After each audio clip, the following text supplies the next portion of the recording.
Mesdames, Mesdemoiselles, Messieurs, bonjour en direct en public à l'occasion de cette deuxième journée de Solutions RH.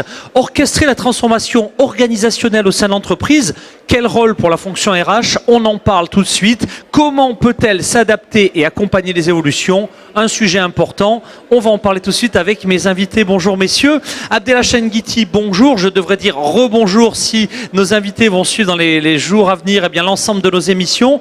Je rappelle que vous êtes donc le DRH de Sioux Cabine Maroc et vice-président également de l'AGEF au niveau national. Soyez le bienvenu et merci pour votre retour d'expérience. Moulay Youssef El Ouedrighi Idrissi, je suis pas sûr, si vraiment vous me corrigerez dans un instant. Vous êtes directeur du capital humain au sein de Mdinabus, le groupe CDG. Merci d'avoir accepté également de témoigner à la tribune de Solutions RH.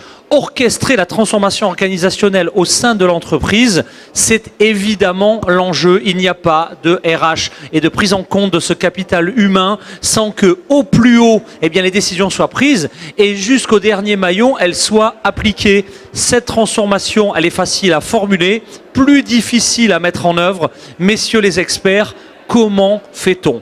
La transformation organisationnelle, pourquoi? La transformation organisationnelle, comment? Avec quels outils? C'est donc ma première question. Retour d'expérience. Ça va marcher. Ah non, on a dû vous éteindre. On a dû vous éteindre le micro. Le voici. Voilà. Donc bonjour et merci pour l'invitation. La transformation, c'est une gestion qui se repose sur, à mon avis, trois éléments essentiels, trois axes. Donc, c'est définir le projet de changement structurel et puis définir aussi tout ce qui est vision et stratégie et les retombées qui seront au niveau tant bien que technique que sur l'environnement de travail. Et axer ça sur l'anticipation de ce qui va être transformé, tant bien sur le niveau environnement de travail que sur les risques aussi psychosociaux que cela peut engendrer sur les collaborateurs. Mais le troisième axe qui n'est pas des moindres, c'est la communication. Donc, et c'est fédérer tous les collaborateurs sur un projet, sur une vision, sur un rêve, pour que le projet de transformation puisse... Ces notions de valeur d'entreprise que l'on définit au plus haut, que l'on énumère et que l'on pilote, ça n'est pas que de la communication. C'est de la communication, certes, parce que ça va être un projet structurant, mais c'est le fondamental, c'est vraiment un prérequis dans la transformation organisationnelle. Abdelhachem Guiti, vous nous avez préparé, je crois, quelques visuels. Alors, est-ce que vous pouvez nous les commenter? Ils vont apparaître à l'écran et nous les commenter tout de suite. Ok. Ça marche? Oui. Alors, moi je voudrais peut-être mettre le pied dans le plat pour faire la différence entre changement et transformation. On parle souvent de conduite de changement. Une conduite de changement, c'est un processus qui a pour finalité de porter une organisation d'un point vers un autre point, c'est-à-dire améliorer l'existant, alors que la transformation organisationnelle, c'est un processus par lequel on va réinventer autre chose. C'est parler de changement, c'est passer d'une situation stable à une autre situation stable, alors que la transformation, c'est un processus dynamique qui s'inscrit forcément dans la continuité. Un processus de changement, il a un début et une fin qui sont prévus, alors que la transformation, elle est dynamique et elle est pérenne. Il va falloir, alors qu'elle soit dynamique, pérenne, et si on en croit les experts, elle va devenir permanente aussi. Pérenne et permanente. Ça, c'est assez nouveau dans les entreprises. Tout à fait, tout à fait. Donc, comme j'ai dit tout à l'heure, c'est changer, c'est améliorer l'existant, alors que transformer, c'est créer autre chose. Et le plus important dans un processus de transformation, c'est que vous n'avez pas de limite. Lorsque vous changez, vous êtes lié par les contraintes de l'existant. Vous avez forcément des limites. Alors que lorsque vous transformez, vous partez d'une page blanche, et donc vous n'avez pas de contraintes à gérer. Sky is the limit, disent les Anglais dans ces cas-là. Maintenant, quel est le rôle de la DRH dans un processus de transformation organisationnelle? Moi, je dirais c'est un rôle essentiel pour différentes raisons. La première raison, c'est que la DRH connaît le contexte humain et social de l'entreprise, elle connaît la population, l'histoire, la culture de l'entreprise, les instances représentatives qui sont un acteur majeur, les syndicats et les représentants du personnel, les obligations légales aussi à respecter dans un processus de transformation. Et puis un autre élément, c'est que un processus de transformation organisationnelle, il est forcément de nature humaine. Quand on parle de transformation, on parle d'hommes et de femmes qui vont devoir travailler autrement, qui vont devoir se remettre en question. Et puis, une transformation opérationnelle, c'est une transformation de la culture et des valeurs de l'entreprise. Tout ça pour dire que la transformation, elle est forcément humaine et donc le rôle de la DRH est essentiel. Il y a un dernier élément, et je vais vous passer la parole, c'est que les facteurs d'échec d'un processus de changement ou d'organisation, ils sont aussi à dominante humaine. Pourquoi un changement échoue? Pourquoi une transformation échoue? Des fois, souvent parce que c'est un manque de communication, ça a été souligné par C. Youssef. Des fois, c'est l'incapacité de mobiliser les équipes pour adhérer au changement. C'est les luttes de pouvoir, malheureusement. Des fois, on trouve aussi des résistances qui sont liées aux luttes de pouvoir. Une résistance du middle management qui est un facteur, qui est un levier ou un acteur essentiel pour obtenir l'adhésion au changement, ou tout simplement la résistance des partenaires sociaux, des syndicats et des représentants des salariés. Donc vous voyez bien que le processus, il est foncièrement humain et les facteurs de réussite ou d'échec, ils sont aussi à dominante humaine. Donc effectivement, il n'est de richesse que d'hommes. On vient voir, même si on parle de transformation, que l'homme est au cœur, le cœur nucléaire de cette transformation. Retour d'expérience. Naturellement, non. Pour un retour d'expérience, Medinabus a justement vécu une transformation en tout ce qui est dans le terme. Donc c'est un changement d'habitude tant sur le plan client que sur le plan collaborateur. Et le fait de passer à un système de paiement électronique, donc c'est la billettique électronique au lieu et en place du paiement par ticket et papier. Donc ça impliquait un chantier immense de transformation, tant sur le plan métier, des métiers qui vont disparaître, qui ont disparu. La dématérialisation, c'est pas rien en termes de conduite du changement. Tout à fait, mais c'est aussi la mentalité, la façon de prendre le bus, la façon de conduire, la façon d'interagir avec le client. C'est l'expérience visiteur, c'est la culture d'entreprise, c'est un changement profond là pour le coup. Tout à fait, sur tous les plans. Et donc pour ça, heureusement, on l'avait anticipé bien avant. Donc c'est un accompagnement. Il y a un comité qui a été créé spécialement pour la conduite de cette transformation sur tous les niveaux. Surtout, je vais parler côté RH. Donc c'est surtout accompagner les populations dont les fonctions sont concernées par ce projet, soit par la disparition, soit par la transformation, soit par l'évolution, soit par la création, parce qu'il y a aussi des métiers qui ont été créés à l'occasion de ce projet. Et donc on a anticipé un an ou un an et demi à l'avance. On a donné toutes les chances à travers des formations qualifiantes, mais qui sont en phase avec les nouveaux besoins en compétences pour ces gens. Donc on a généralisé la formation pour tous les collaborateurs qui étaient concernés par le projet. Naturellement, comme je l'avais souligné et je le répète, la communication, c'est essentiel. On a communiqué sur pourquoi cette transformation, pourquoi le projet billettique. Et on a fédéré autour de ça, bien sûr, l'encadrement supérieur, mais également le middle management essentiellement, et les collaborateurs aussi.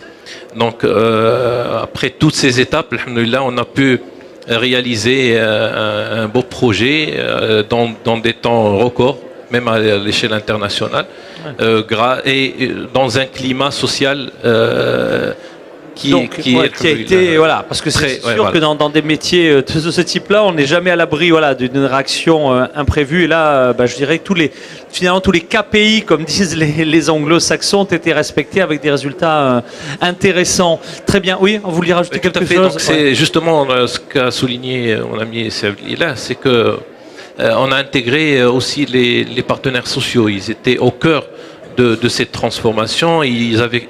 ils ont compris le pourquoi et le comment et temps. vers où on allait. Voilà. Là encore, le facteur temps et le facteur communication, j'imagine, a été déterminant. Très bien. Est-ce qu'il y a un point encore important qui n'a pas été abordé, selon vous, dans cette logique de transformation organisationnelle, Abdellah? Moi, je voudrais dire que très souvent, on parle de conduite du changement.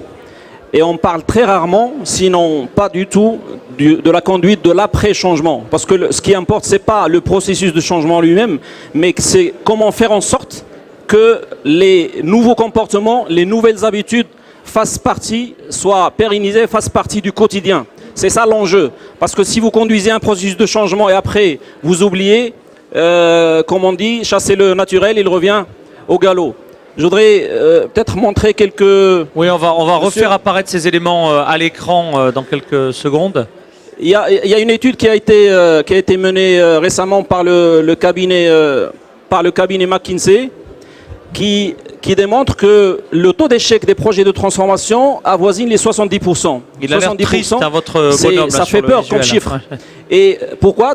Pour deux raisons. Parce que ça a été mal préparé ou mal conduit. Et la deuxième raison qui nous intéresse, c'est que parce qu'on a oublié que la réussite du programme de transformation se mesure dans la durée. C'est la continuité après le processus de transformation qui importe. Oui, Et on donc, ne parle d'échec que si on est revenu à la situation d'avant, ce qui est tout à fait. pratiquement jamais le cas. Tout à fait.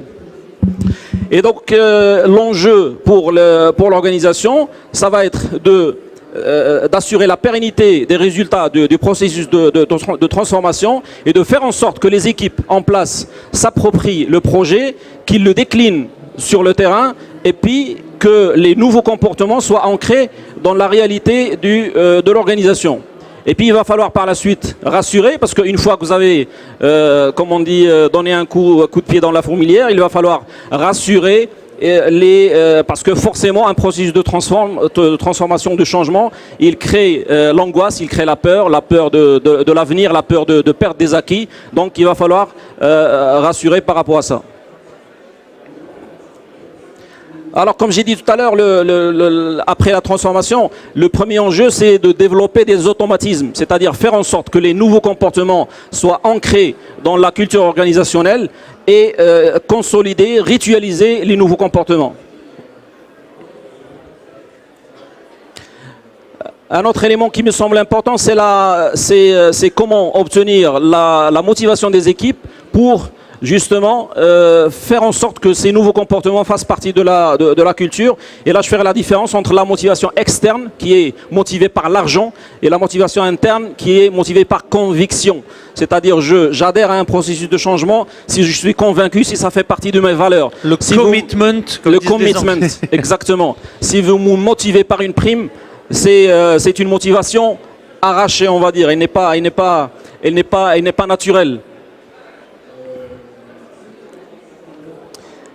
Donc cette motivation interne, c'est justement de faire, c'est de faire en sorte que la personne soit convaincue, et c'est de l'engager surtout. Il faut l'associer. Un processus de changement, il ne faut pas qu'il soit parachuté. Il faut associer les acteurs en interne et faire en sorte qu'ils soient leur projet. Voilà, merci. Très bien. Quels sont les principes, on en a déjà évoqué quelques-uns, mais quels sont les principaux pièges, les principaux risques majeurs en matière de transformation organisationnelle ?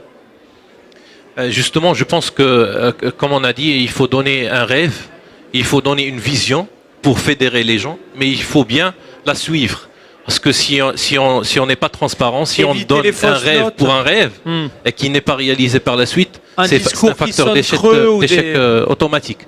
Donc il faut suivre cette transformation, rassurer, comme l'a bien souligné Sabli, parce que la transformation ne fait pas que des heureux. Les collaborateurs sortent de leur zone de confort, les habitudes qu'ils ont pris, et puis il faut nécessairement les accompagner après je dirais un choc professionnel, mais surtout aussi psychologique. Donc l'accompagnement est un facteur clé, à mon avis.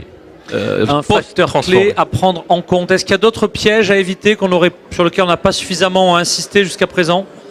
À mon avis, le premier piège à éviter, c'est toujours après, parce que moi j'y crois personnellement, c'est après la transformation, c'est que le management fasse preuve d'exemplarité. Vous ne pouvez pas exiger de vos collaborateurs, de vos équipes, de suivre un comportement si vous ne le pratiquez pas. Et cette exemplarité est essentielle. Et puis, le fait aussi de se remettre constamment en cause, de donner l'exemple, vous avez la possibilité d'obtenir un niveau d'engagement supérieur à celui escompté de vos équipes. Un grand merci. On arrive pratiquement au bout de cette émission. Y a-t-il un thème que vous auriez aimé aborder dans cette émission qui, à ce stade, n'a pas été évoqué? C'est le moment vraiment de nous donner votre dernier élément d'analyse du sujet. Ou au contraire, si tout a été dit, si vous deviez retenir qu'un axe fort en termes de conclusion, quel serait cet axe? C'est donc notre dernier tour de table. C'est parti pour les conclusions. Je pense que je vais être un peu méchant, mais c'est la réalité. Tout projet de transformation n'est pas forcément égal à une réduction d'effectifs ou à une disparition de métiers, mais dans la plupart des cas, c'est le cas. Donc l'aspect que j'aurais aimé aussi évoquer, c'est l'aspect accompagnement de ceux dont les compétences ne répondent plus aux besoins de l'entreprise dans sa nouvelle version. Donc cela aussi, je pense, c'est une responsabilité sociétale essentielle. Et aussi pour, comme vous l'avez souligné lors de l'émission précédente, on ne fait pas de cadeaux, mais c'est essentiellement une responsabilité de l'entreprise, et pour les collaborateurs, les collaborateurs qui sont restés comprennent qu'on est avec eux pour leur employabilité. Et donc c'est pas un métier que va chercher un instant T dont on se débarrasse, mais c'est bien les valeurs de l'humain en le formant et en l'accompagnant. Je pense que c'est une très belle conclusion. Un grand merci. Moulay Youssef El Ouadri Idrissi, directeur du capital humain de Medina Bus Group CDG. Merci très sincèrement. Votre conclusion, Abdelhachem Guiti? Alors moi je dirais que lorsqu'on fait appel à des consultants externes pour conduire un processus de changement, il ne faudrait pas tomber dans le piège que le consultant vienne avec une recette toute faite qui a marché ailleurs et qui va peut-être marcher dans l'entreprise en question. Il est nécessaire de tenir compte des spécificités de l'entreprise et surtout d'associer les acteurs, managers, middle management, partenaires sociaux, direction générale, il faut qu'ils s'impliquent, et éviter de le copier-coller. Ça a marché ailleurs, donc ça marchera chez nous. Ça, ce n'est pas la bonne démarche, parce que la greffe risque de ne pas prendre. Et puis je conclurai en dire que dans un processus de changement, comme dans tout process, tous les chemins mènent à l'homme. Eh ben ça, c'est une très belle conclusion. On pensait qu'il menait à Rome, mais je crois qu'effectivement, où qu'on soit sur la terre, on peut être à peu près sûr qu'il mène à l'homme. Merci pour cette belle conclusion. Abdelhachem Guiti, je rappelle, vous êtes le DRH de Sioux Cabin Maroc et vice-président de l'AGF National, partenaire incontournable de l'organisation de ces 2 journées annuelles Solutions RH. Merci à tous les deux d'avoir participé à cette émission. Merci à vous d'avoir assisté nombreux à son enregistrement. Et merci à vous qui suivez régulièrement nos émissions à l'antenne de Solutions RH. À bientôt. Au revoir.